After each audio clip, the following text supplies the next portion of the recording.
Good evening everyone. मेरा नाम सुमित बनर्जी फिर एक बार जुड़ा हूं आप लोगों के साथ केमिस्ट्री के पहले चैप्टर का पार्ट 2 में। पिछले लेक्चर में हमने डिस्कस किया था केमिकल रिएक्शन के डेफिनेशन, फिर कब होता है रिएक्शन और कुछ क्राइटेरियाज देखा था। तो आज के लेक्चर में हम लोग जानेंगे एक बड़े ही इंपॉर्टेंट टॉपिक जो बोर्ड में बहुत बार सवाल पूछता है, उसका डेफिनेशन पूछता है, उसका लिटरल मीनिंग पूछता है। इसको हम लोग बोलते हैं केमिकल इक्वेशन। क्या होता है केमिकल इक्वेशन? अच्छा, मुझे एक बात बताओ, केमिकल इक्वेशन नहीं, केमिकल फॉर्मूला क्या होता है? ये chemical formula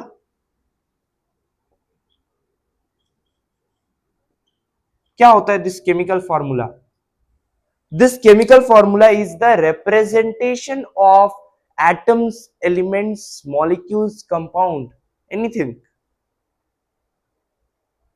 So chemical formula यही होता है। इसे कैसे लिखा जाता है कि reactants are written on the left side with plus sign between them and products are written on the left hand side with plus sign between them, and the arrow is between the reactant and product which shows the direction of the reaction. Is it clear? Now the thing which is to be pointed कि chemical formula को हम दो तरीके से represent करते हैं। एक है वर्ड इक्वेशन और एक है केमिकल इक्वेशन। अभी मैंने जो डेफिनेशन दिया वो दोनों के लिए ही सही है। अच्छा, मुझे एक बात बताओ, हमने कल बहुत सारे केमिकल रिएक्शंस के एग्जांपल देखे। मैं आपको एक रिएक्शन जैसे बताता हूं, बहुत ही इंपॉर्टेंट है, तो थोड़ा बड़ा लिखते हैं। Word equation, word equation and chemical equation. ये शॉर्ट फॉर्म में आप लोग पूरा लिखना है इसी चीज को, ठीक है? अभी देखो, word equation,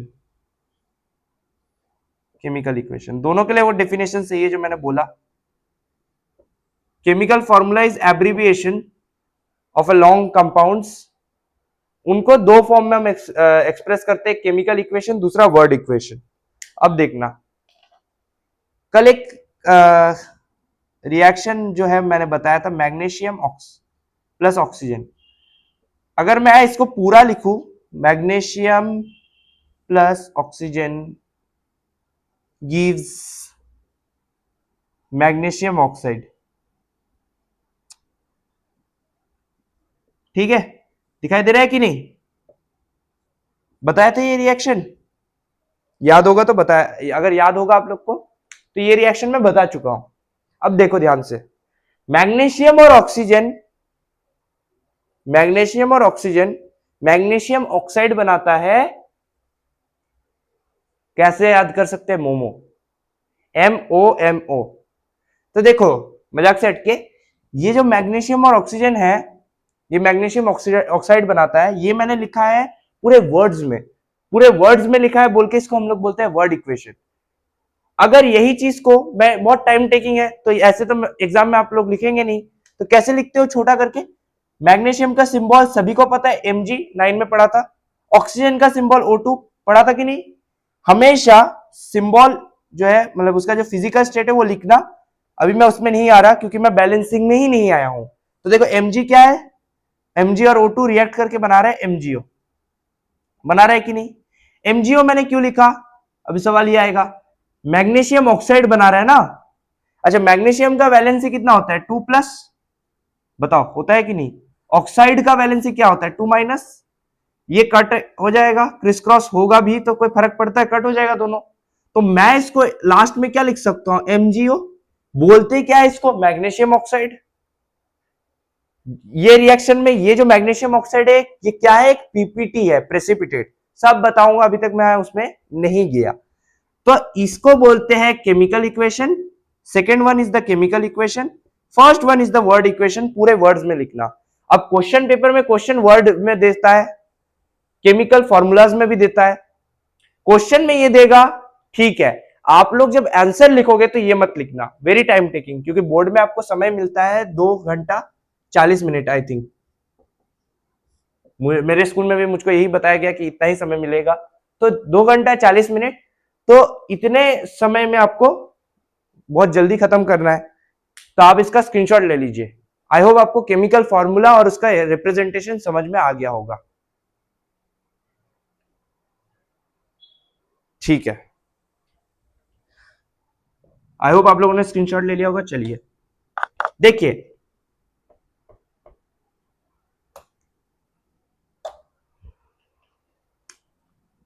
balancing chemical equation, ये होगा आपका नेक्स्ट टॉपिक। अच्छा मुझको एक बात बताओ कि हमने जितने भी केमिकल इक्वेशंस पढ़े, हमने उसमें से कुछ को बैलेंसिंग करके मैंने दिखा दिया था। बैलेंसिंग करने का मतलब क्या होता है? बैलेंसिंग में हमें दिखाई क्या देता है? 3-4 चीज नजर आता है, ध्यान से देखना। मैं कुछ लिखूंगा, उसको एकदम स्क्रीनशॉट तो ले ही लेना और याद भी कर लेना, क्योंकि याद करने का ही है। सबसे पहला चीज होता है कि बैलेंसिंग केमिकल इक्वेशन जो है वो होता है कि the number of atoms in LHS and RHS both the sides, both क्यों लिखा? LHS RHS दो हो गया ना, दोनों में आर इक्वल। दूसरा चीज, the total mass of elements, दो तीन चीज होता है बैलेंसिंग केमिकल इक्वेशन में जो ध्यान देना होता है। ध्यान देना नहीं, वो ही होता है जब आप बैलेंस करते हो तो ये चीज होता ही होता है कि नंबर ऑफ एटम्स जो है वो लेफ्ट हैंड साइड में और राइट हैंड साइड में इक्वल होता है। The total mass of elements on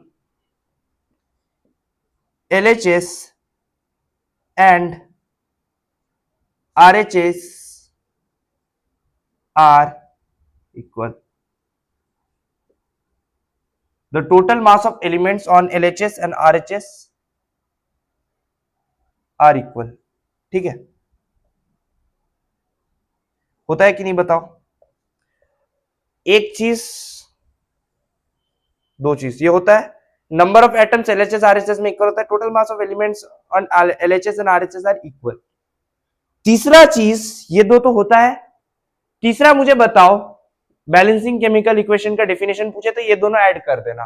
तीसरा मुझे बताओ कि जब बैलेंसिंग करते हैं तो बैलेंसिंग करना जरूरी क्यों होता है? ये सवाल अगर आपसे पूछे तो क्या जवाब दोगे? As because to follow the agreement of law of conservation of mass which you had already studied in class 9. According to law of conservation of mass,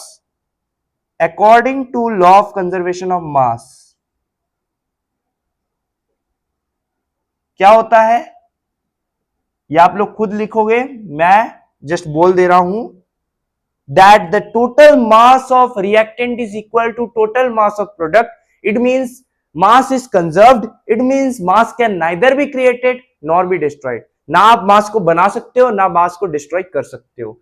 उसी को फॉलो करने के लिए, इस लॉ ऑफ कंजर्वेशन ऑफ मास को follow करने के लिए बैलेंसिंग किया जाता है केमिकल इक्वेशन को। Clear or not clear?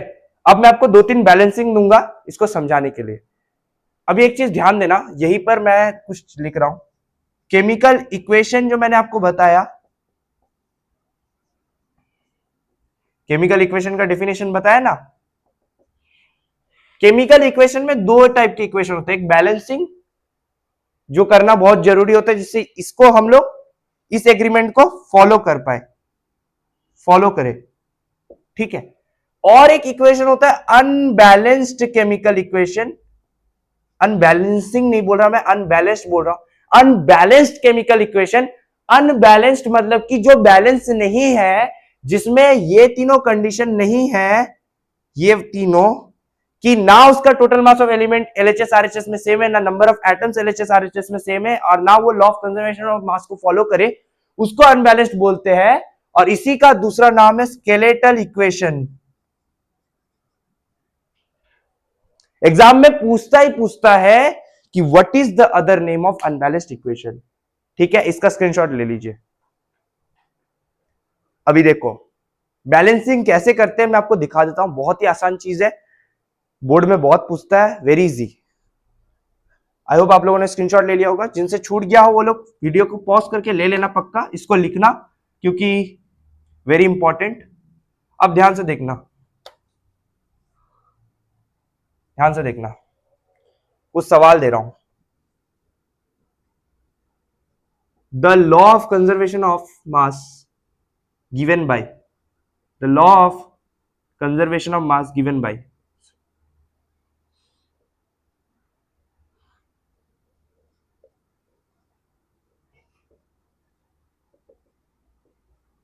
ये तो 9 में पढ़े थे, बात तो सही है, 9 में ही पढ़े थे, लेकिन मैं क्यों दे रहा हूं, बोर्ड में पूछ ही सकता है, आपको क्या पता क्वेश्चन कहां से आ जाएगा, है कि नहीं। Is it clear or not. Antoine van क्या था,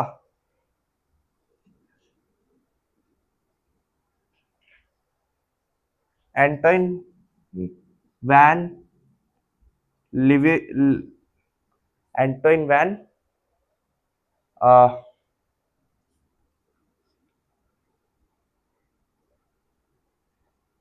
एंटोइन वैन लॉविसियर बोल के था ना, जिन्होंने law of conservation of mass का क्या किया था, उनके द्वारा दिया गया था। ऐसा नाम है कि याद नहीं रहता।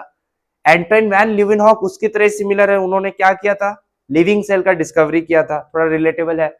ठीक है, ये आप लोग खुद लिखना, बहुत जरूरी है, क्योंकि मैं ऐसे इसलिए बोल रहा हूं क्योंकि लॉ ऑफ कंजर्वेशन ऑफ मास थोड़ा बहुत पढ़ रहे हो, बैलेंसिंग में जरूरी है इसलिए। अभी देखना दूसरा चीज, दूसरा चीज, दूसरा क्वेश्चन आप लोग लिखने का ट्राई, प्रैक्टिस करने का ट्राई करना। Unbalanced chemical equation is also known as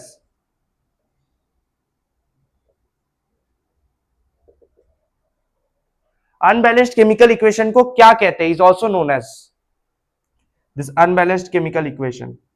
equation का ये शॉर्ट फॉर्म है, ठीक है, इक्वेशन, इसको ई क्यू उसके ऊपर एन ऐसे करके लिखते हैं। बोर्ड के पेपर में मत लिखना, पूरा लिखना, ठीक है ना। अनबैलेंस्ड केमिकल इक्वेशन का दूसरा नाम है skeletal equation.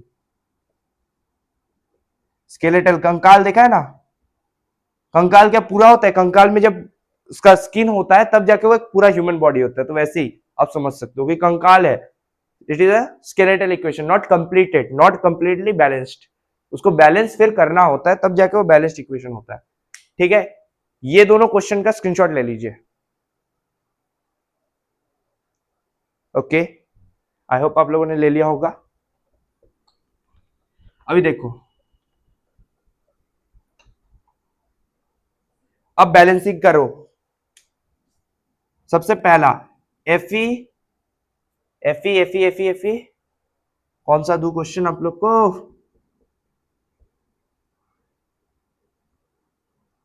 FeSO4 plus H2O gives Fe2O3, Fe2O3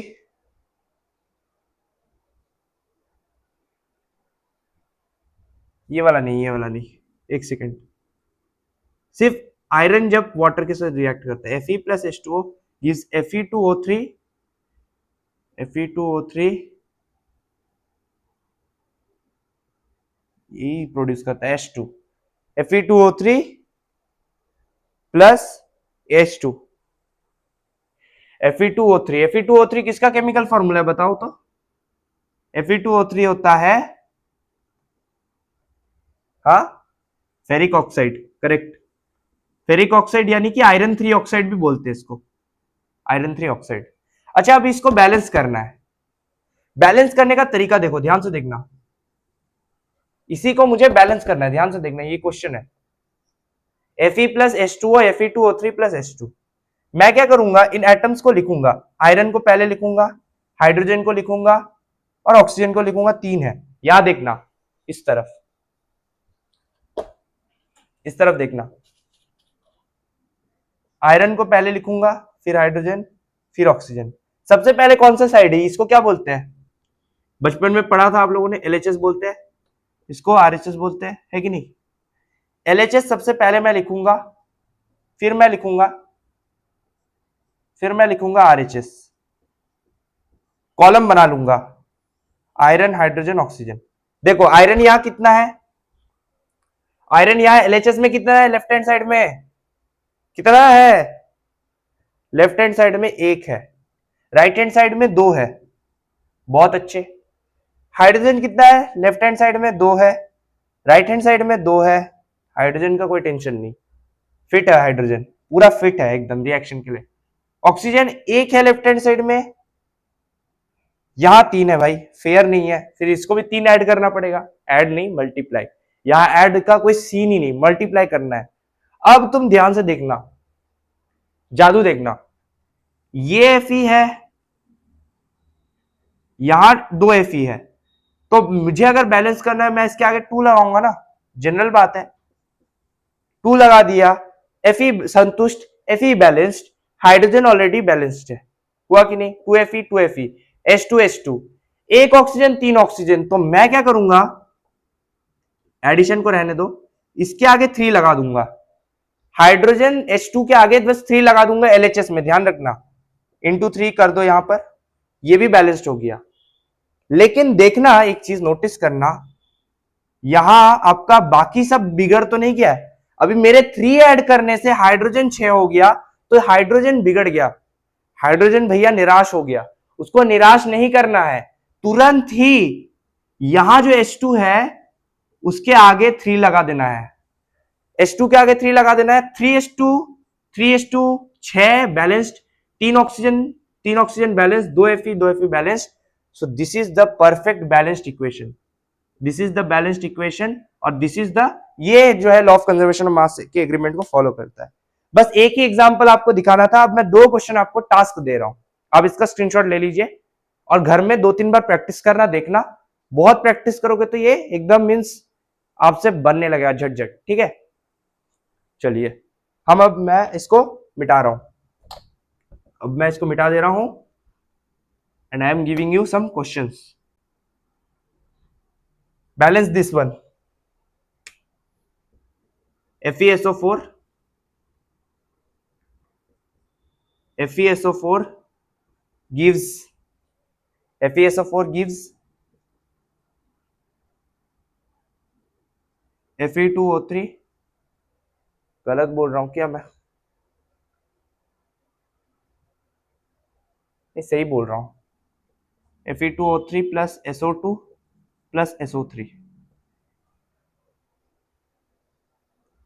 हाँ, balance this one, your first question, थोड़ा बड़ा लिख देता हूं, ठीक है, FeSO4 gives Fe2O3 plus SO4 plus SO4 मत लिखना, SO3 प्लस SO2 होता है सल्फर डाइऑक्साइड, गैस है, SO3 है सल्फर ट्राइऑक्साइड। बैलेंस करो इसको, FeSO4 इसको बैलेंस करना है आप लोगों को, ये आपका टास्क 1 है, और उसका एक बार डिस्कवरी जिसने किया लॉ ऑफ कंजर्वेशन ऑफ मास, किसने मींस पहले उसको डिस्कवर किया, वो एक बार लिख लेना, वेरी इंपॉर्टेंट, मैं थोड़ा सा जिस नाम में मेरा वो कंफ्यूजन हो रहा है, ठीक है।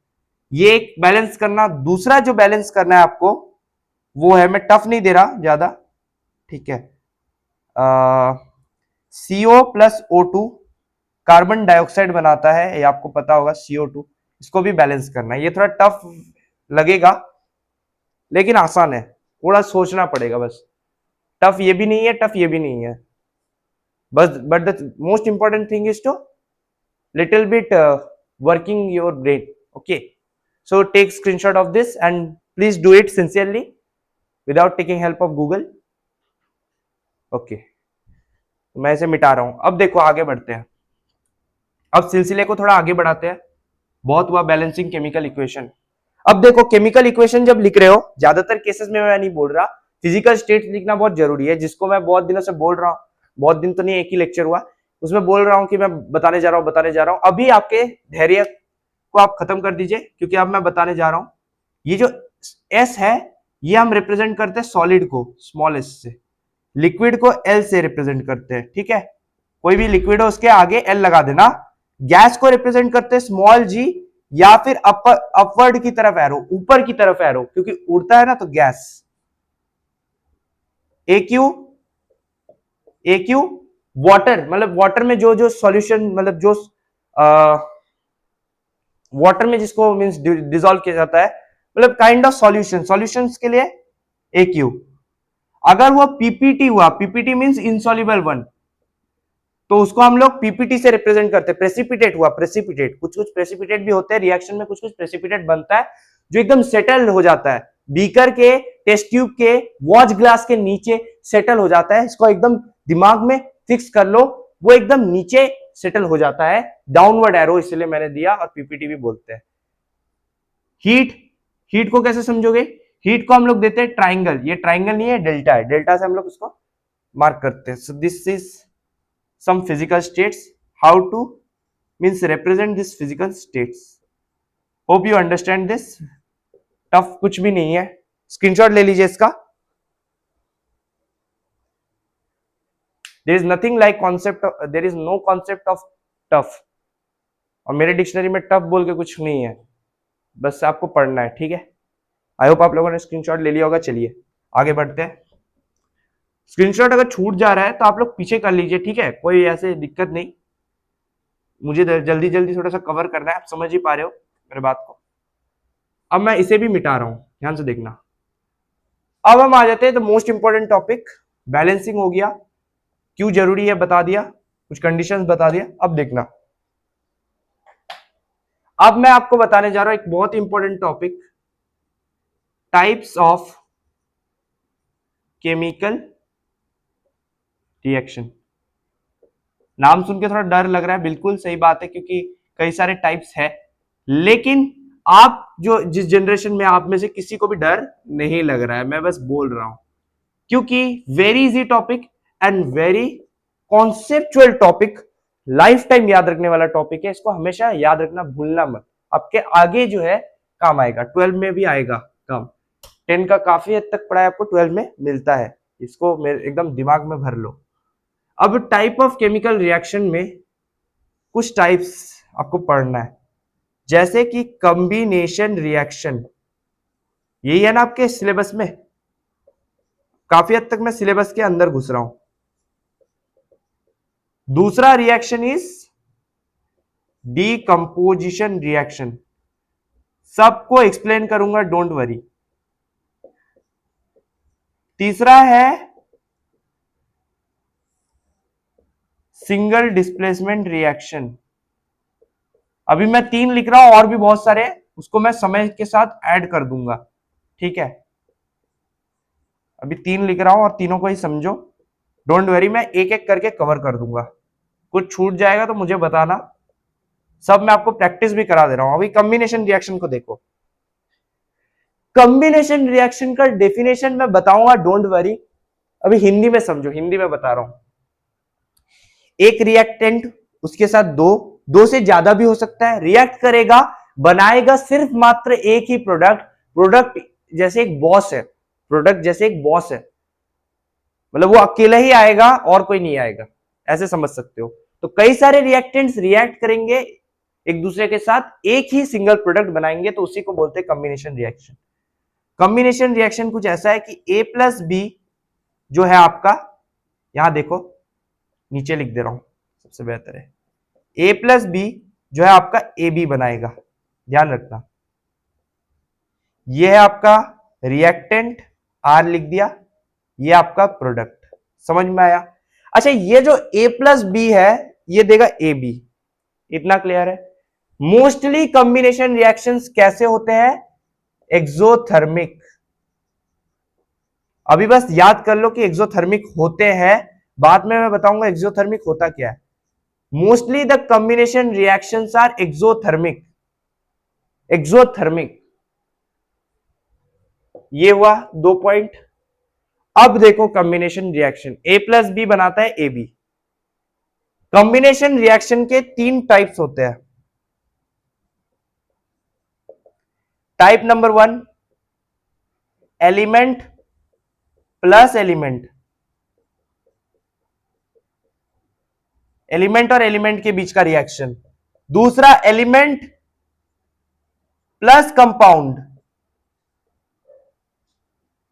इनके बीच का रिएक्शन। तीसरा है कंपाउंड प्लस कंपाउंड। भाई साहब 3 टाइप है, बहुत मुश्किल है। देखो ये टाइप बिल्कुल याद मत करो, मैं तो आपको बस बता दे रहा हूं आपके नॉलेज के लिए जो रख सकता है। समझना क्या है कॉम्बिनेशन रिएक्शन, उसके एग्जांपल्स बहुत इंपॉर्टेंट है, उसका डेफिनेशन बहुत इंपॉर्टेंट है और बोर्ड में बहुत सवाल आता है। अब देखो ये हुआ डेफिनेशन में, जब मिटा दूंगा इसको आप लोग स्क्रीनशॉट ले लोगे तब मैं लिखाऊंगा। डीकंपोजिशन रिएक्शन को देखो, the next topic is decomposition. Decomposition reaction generally होता है कंपाउंड को कुछ मॉलिक्यूल्स में, कुछ एटम्स में या कुछ कंपाउंड में ही ब्रेक कर देना। एक ही सिंगल कंपाउंड को, ध्यान रखना, एक ही सिंगल कंपाउंड को, सिर्फ बहुत सारे कंपाउंड नहीं। A single compound breaks into more than 2 compounds, 3 भी हो सकता है, मेड बी 4। ओके, सो यहां पर इसका जनरल फॉर्म जो होता है डीकंपोजिशन रिएक्शन का वो होता है ए बी को ब्रेक कर देते हैं ए प्लस बी में। जस्ट ऑपोजिट ऑफ कॉम्बिनेशन, ऐसे याद रख सकते हो, कॉम्बिनेशन का वाइस वर्सा डीकंपोजिशन। सी के बाद डी आता है कि नहीं? तो कॉम्बिनेशन का जो जनरल फॉर्म है उसका उल्टा उसके आगे जो लेटर आएगा डीकंपोजिशन रिएक्शन वो होगा। मतलब ए बी को ए प्लस बी में ब्रेक करते हैं, वहां पर ए प्लस बी ए बी बनता था। डीकंपोजिशन रिएक्शन का एक और खास बात होता है, ये मोस्टली एंडोथर्मिक होता है। इसको एकदम दिमाग में फिट कर लो, मोस्टली एंडोथर्मिक। बाद में मैं बताऊंगा क्या होता है एंडो, क्या होता है एक्सो, थोड़ा बहुत तो आपको पता है क्योंकि आपके स्कूल में पढ़ा दिया है। एंडोथर्मिक होता है decomposition reaction mostly. A B और ए बी जो है यहां पर ए प्लस बी बनता है, ये भी एक फॉर्म है डीकंपोजिशन रिएक्शन का। डीकंपोजिशन रिएक्शन के 3 टाइप्स होते हैं। डीकंपोजिशन रिएक्शन के 3 टाइप्स होते हैं। मैं सिंगल डिस्प्लेसमेंट को मिटा रहा हूं अभी, इसको नहीं, मतलब इसको भी मैं करवा दूंगा, लेकिन इसको लेकर ज्यादा टेंशन नहीं करना है। देखो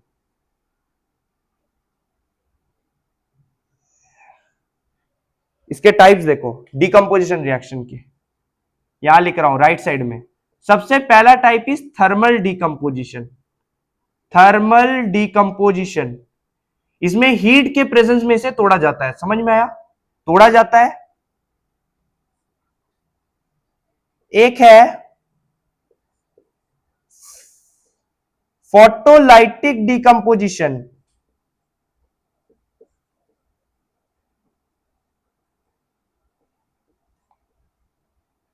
और एक है इलेक्ट्रोलाइटिक डीकंपोजिशन। इलेक्ट्रोलाइटिक।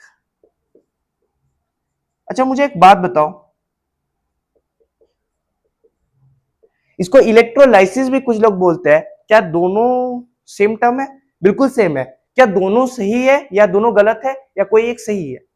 दोनों ही सही है। कुछ टीचर्स आपको बोलते हैं कि इलेक्ट्रोलाइटिक इलेक्ट्रोलाइसिस लिखना, उनका सुन लेना, लेकिन ऐसे दोनों ही टर्म्स सही है। सो this is electrolytic decomposition, this is thermal and this is photolytic. अब ध्यान से सुनना, फोटोलाइटिक लाइट के प्रेजेंस में जब कंपाउंड को ब्रेक करते हैं। सही बोला मैंने? बिल्कुल सही बोला।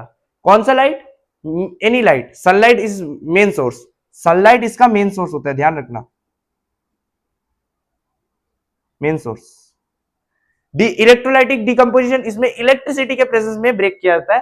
थर्मल डिकम्पोजिशन, इसको हीट के प्रेजेंस में ब्रेक किया जाता है। डिकम्पोजिशन रिएक्शन में कंपाउंड को ब्रेक करने के लिए एनर्जी इज रिक्वायर्ड। और आप लोग एक चीज ध्यान देना कि ये जो थर्मल डिकम्पोजिशन में हीट लग रहा है, इलेक्ट्रोलाइटिक डिकम्पोजिशन में इलेक्ट्रिसिटी लग रहा है, फोटोलाइटिक में लाइट लग रहा है, ये तीनों क्या है? It is a form of energy. It is nothing but it is a form of energy. है क्या एनर्जी का फॉर्म? हाँ, एनर्जी का फॉर्म है और इसको एनर्जी ही चाहिए, एनर्जी देके हम इसे ब्रेक कर सकते हैं। तो यही है डिकम्पोजिशन और यही है कॉम्बिनेशन, कोई टफ नहीं है। अच्छा मुझे एक बात बताओ, हर कॉम्बिनेशन रिएक्शन के एक्सोथर्मिक होता है? नहीं होता, मोस्टली एक्सोथर्मिक होता है। अभी एक सवाल पूछेगा बोर्ड में, हैक नहीं बता रहा कि पूछेगा, पूछ सकता है बोर्ड में, क्योंकि ये जो है थोड़ा सा यूनिक सवाल है कि एक ऐसे कॉम्बिनेशन रिएक्शन का एग्जांपल दो, है तो वो कॉम्बिनेशन रिएक्शन लेकिन वो एक्सोथर्मिक नहीं, वो एंडोथर्मिक है, तो कैसे एग्जांपल दोगे? अच्छा आप इसका स्क्रीनशॉट ले लो, फिर मैं उसके बारे में बताऊंगा। क्लियर हो रहा है, समझ में आ रहा है? टाइप्स जो है डीकंपोजिशन के तीन है, थर्मल, इलेक्ट्रोलाइटिक, फोटोलाइटिक, और types of combination reaction element plus element, element plus compound, compound plus compound. ठीक है,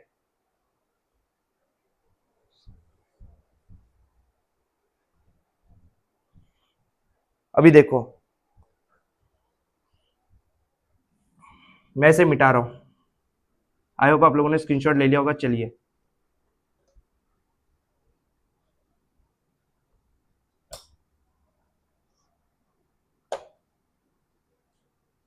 हाँ, मैंने बोला था सारा कॉम्बिनेशन रिएक्शन होता है, नहीं, ये जो है इस रिएक्शन को एकदम याद कर लो, N2 plus O2 forms NO, 2NO balance कर दिया मैंने, यहां दो नाइट्रोजन दो ऑक्सीजन, यहां पर भी दो नाइट्रोजन दो ऑक्सीजन, प्रोडक्ट करके देखो, ये रिएक्शन जो है it is a combination reaction,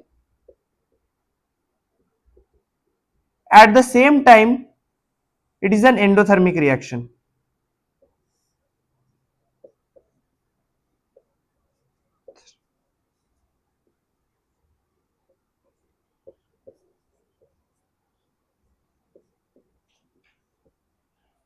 combination है, एंडोथर्मिक है। This NO is a compound, इसको बोलते हैं नाइट्रिक ऑक्साइड। NO2 को बोलते हैं नाइट्रोजन डाइऑक्साइड। कुछ कुछ बता देता हूं, याद रखना इसको। NO2 को नाइट्रोजन डाइऑक्साइड, NO को नाइट्रिक ऑक्साइड। आप लोग बताना N2O को क्या बोलते हैं, ये आप लोगों का रहेगा टास्क नंबर 3। N2O को क्या बोलते हैं? N2O is also a compound. ये कॉम्बिनेशन रिएक्शन भी है, एंडोथर्मिक भी है, वेरी इंपॉर्टेंट, याद रखना। मैंने बोला तो था मोस्टली एक्सोथर्मिक, बट ये याद रखना, ठीक है? इसका स्क्रीनशॉट ले लीजिए जल्दी जल्दी। आई होप आप लोगों ने ले लिया होगा। You are very fast, I am also very fast, क्योंकि मुझे जल्दी जल्दी इसको खत्म करना है चैप्टर को। बाकी आपको समझ में भी आना चाहिए। अगर कोई भी दिक्कत हो, आप कुछ क्वेश्चन पेपर सॉल्व कर रहे हो, बना नहीं पा रहे, तो आप लोग कमेंट बॉक्स पे लिख सकते हैं, बिल्कुल ठीक है। और इस स्ट्रैटेजी को भूलना मत, 10 से 20 हमेशा प्रैक्टिस करिए एमसीक्यूज। अच्छा, टाइप्स ऑफ कॉम्बिनेशन रिएक्शन हम लोग का नेक्स्ट टॉपिक रहेगा। देखो इसमें क्या होता है जनरली, मैंने तीन टाइप्स बताया, एलिमेंट प्लस एलिमेंट बताया, उसका सबसे पहले मैं एग्जांपल दे रहा हूं। आप लोग पूरा लिखना, मैं E प्लस ई लिख दिया, एलिमेंट प्लस एलिमेंट। अब देखो एलिमेंट प्लस एलिमेंट का क्या एग्जांपल हो सकता है, जैसे इसका नाम सुना है H2, इसका नाम सुना है O2, इसका नाम सुना है H2O। अरे बिल्कुल सुना है, पढ़ किसके पास रहे हो? सुमित के पास। तब आपको मैंने लगभग पिछले लेक्चर में ही ये सब रिएक्शंस बता दिया था। H2 is what? H2 is gas, O2 क्या है? गैस, H2O क्या है? लिक्विड है कि नहीं? यही तो वाटर का केमिकल फॉर्मूला है, this is a water molecule. अब देखो ये बैलेंस नहीं है, यहां दो ऑक्सीजन, यहां एक ऑक्सीजन, तो मैं दो आगे लगा दिया, हाइड्रोजन बिगड़ गया, तो यहां पर भी दो लगाना पड़ेगा। बैलेंस्ड भी हो गया और ये कॉम्बिनेशन रिएक्शन भी है। It is a element, it is a element, हाँ ठीक है। ये कंपाउंड बना रहा है, कंपाउंड बनाने दो, है तो रिएक्शन किसके बीच का? एलिमेंट एलिमेंट, तो ठीक है। This is a element, this is a element. और भी कई सारे एग्जांपल्स है, मेनी एग्जांपल्स, जैसे कि एक और दे रहा हूं, देखना, C प्लस O2 CO2, ये बर्निंग ऑफ कोल है, burning of coal. Carbon solid होता है, S लिखना, ऑक्सीजन गैस होता है, CO2 क्या होता है ये आप लोग खुद लिखना, ठीक है? ये तो आपको पता ही रहेगा, चलो फिर भी लिख देता हूं, गैस होता है, पता है कि नहीं? ऊपर की तरफ एरो भी कर सकते हो, स्मॉल जी भी लिख सकते हो, कोई दिक्कत नहीं, मार्क्स नहीं काटेगा। तो प्लस, अच्छा ये 1 नंबर, ये 2 नंबर। तीसरा एग्जांपल, मेनी एग्जांपल्स, जैसे ये भी एक है, अगर आपने सुना हो,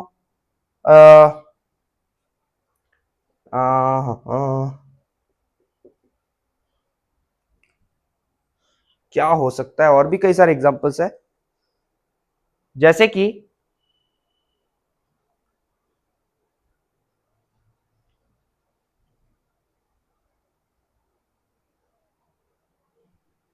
ये भी लिख सकते हो Mg प्लस O2 MgO, इसमें दो लगा दो, ऑक्सीजन बैलेंस, मैग्नीशियम बिगड़ गया, मैग्नीशियम भी बैलेंस 2 एक लगा देने पर।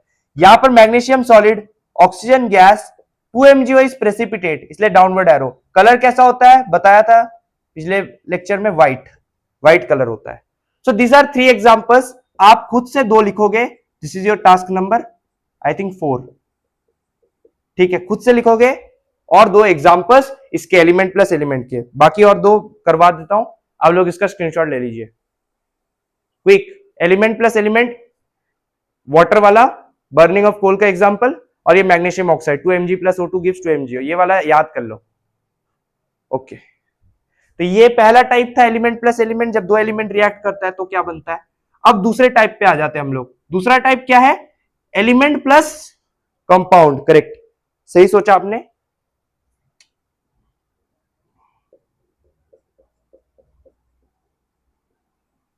एलिमेंट प्लस कंपाउंड, कंपाउंड जिसमें 2-3 एलिमेंट्स रिएक्ट करते, पता होगा आपको, 9 में डेफिनेशन पढ़ा था। एलिमेंट में मेटल नॉन मेटल सब आता है।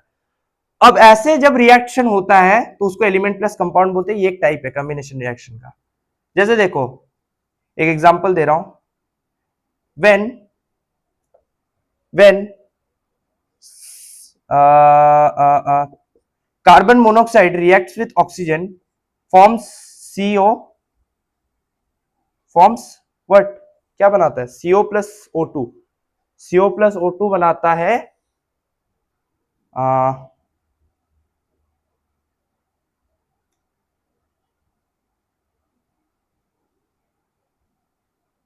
CO3, CO3 बनाता है ना,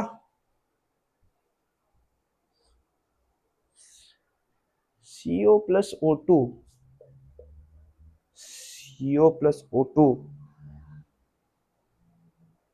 क्या बनाता है बताओ, CO प्लस O2, ये भी बनाता है CO2, NO प्लस O2 ये बनाता है NO2।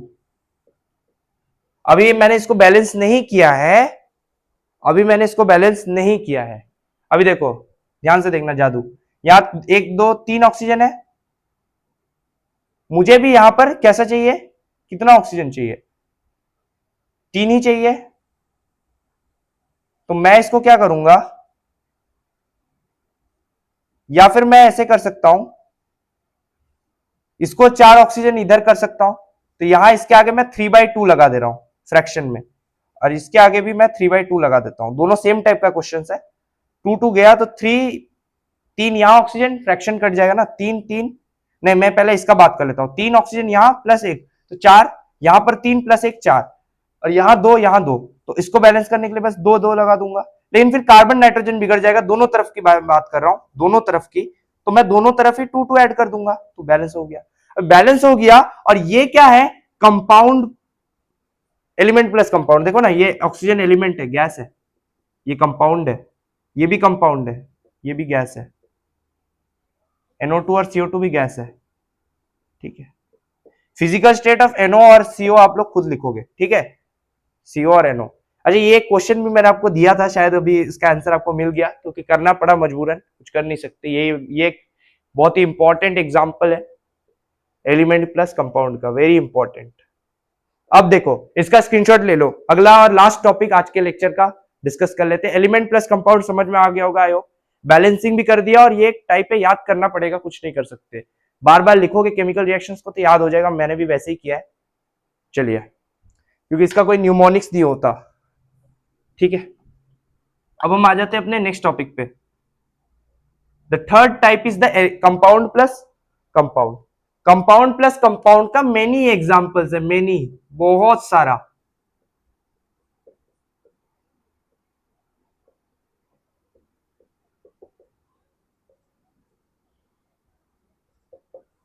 कंपाउंड प्लस कंपाउंड, जैसे कि इसका आपने सुना होगा, CaO plus H2O gives CaOH whole twice. इसमें ध्यान रखना, हीट भी लिखना, क्योंकि हीट रिलीज होता है, यहां पर लिखो दूसरा example, MgO plus H2O gives MgOH whole twice, heat release होता है। थर्ड रिएक्शन देखो, बहुत सारा रिएक्शन बता सकता हूं मैं आप लोगों को। SO3 plus H2O gives H2SO4, acid है। H2SO4 कौन सा एसिड है? Sulphuric acid. कौन सा एसिड है? Sulphuric acid. एसिड चैप्टर में इसके बारे में बहुत आपको नाम सुनने को मिलेगा, पढ़ना भी पड़ेगा। अच्छा मुझको एक बात बताओ, तीनों में दो कंपाउंड है कि नहीं? कैल्शियम ऑक्साइड एक कंपाउंड है, वाटर भी एक कंपाउंड है, कंपाउंड कंपाउंड का रिएक्शन। मैग्नीशियम ऑक्साइड कंपाउंड है, वाटर कंपाउंड है, कंपाउंड कंपाउंड का रिएक्शन। तीसरे में भी वही हो रहा है। तो दिस इज द कंपाउंड और कंपाउंड के बीच का रिएक्शन, और ये कुछ एग्जांपल्स है, 1 2 3। SO3 क्या होता है? सल्फर ट्राइऑक्साइड, बताया था। तो इतना ही आज के लेक्चर के लिए, बाकी टॉपिक्स हम बाद में डिस्कस करेंगे। अगर आपको कुछ समझने में दिक्कत हो तो कमेंट बॉक्स में लिखना, मैं तो हूं ही आप लोगों के लिए। बाकी मैं आपको धीरे धीरे सब टॉपिक्स कवर कर दे रहा हूं। 10 में कुछ नहीं है, इस चैप्टर में मैं बोल रहा हूं, बाकी थोड़ा थोड़ा आएगा टफ टॉपिक्स। बाकी क्वेश्चन आप लोग खुद से प्रैक्टिस करना। बाय।